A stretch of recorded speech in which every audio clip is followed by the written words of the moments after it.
Thank you for that introduction.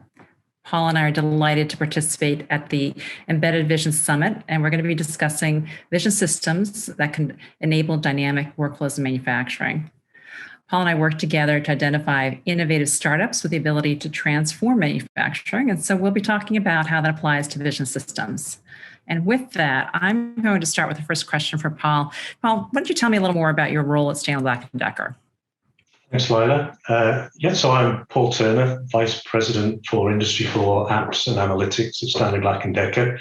So I had the global rollout and development of applications within Stanley Black & Decker's 120 plus sites. So I have a team of data scientists or data engineers on one side, on the analytics side, and then also have a team of developers or a development team, sort of UI, UX, and quality, and an architecture team that supports that as well.